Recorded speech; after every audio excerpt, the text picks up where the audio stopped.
Hi guys, ఈ video నిన్న తీసిన వీడియో అండి. ఈరోజు అప్లోడ్ చేస్తున్నాను.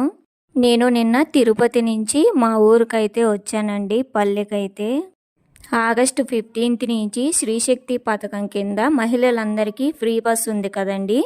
నేనైతే ఆఫ్టర్ 1.5 month తర్వాత బస్సులో అయితే వెళ్ళానండి, ఈ పథకం కింద ఫ్రీగా అయితే. బస్ స్టాండ్లు అంతా ఫుల్గా ఉన్నాయండి. పిల్లలందరికీ దసరా హాలిడేస్ కదండి, కలకలలాడిపోతున్నాయి అన్ని బస్ స్టాండ్స్ అయితే. ఇంకా మా ఊరు వెళ్ళే బస్సు వచ్చింది, బస్ ఎక్కాము. బస్ అయితే ఫ్రీగా ఉందండి, బాగా ఫ్రీగా వెళ్ళచ్చు, రష్ ఏం లేదు అనుకున్నాను. ఇంకైతే టికెట్ అయితే తీసుకున్నాము, 125 రూపీస్ అండి. మనమైతే ఛార్జ్ పే చేయాల్సిన పని లేదు, ఆధార్ చూపిస్తే టికెట్ ఫ్రీ అన్నమాట. ఇక్కడ వరకు అంతా బాగానే ఉంది.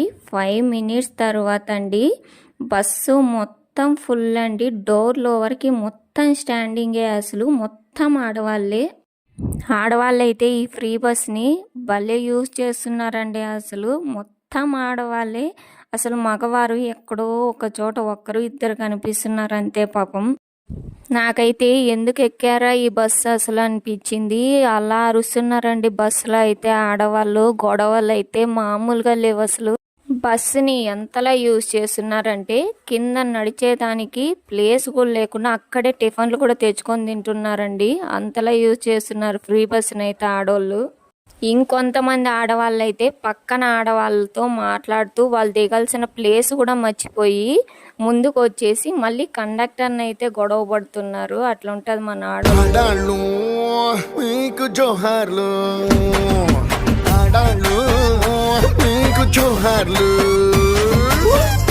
ఊర్లో ముచ్చట్లు పెట్టినట్లు బస్సులో ఎంత బాగా మాట్లాడుకుంటున్నారు చూసినారు ఆడవాళ్ళు. అట్లుంటుంది ఆడవాళ్ళతోటి. నాకైతే ఈ ఫ్రీ బస్ అనే పథకం అయితే వేస్ట్ అనిపించిందండి. మీకు ఎలా అనిపించిందో నాకు కామెంట్ బాక్స్లో తప్పకుండా కామెంట్ చేయండి. మన ఛానల్ని సబ్స్క్రైబ్ చేయండి.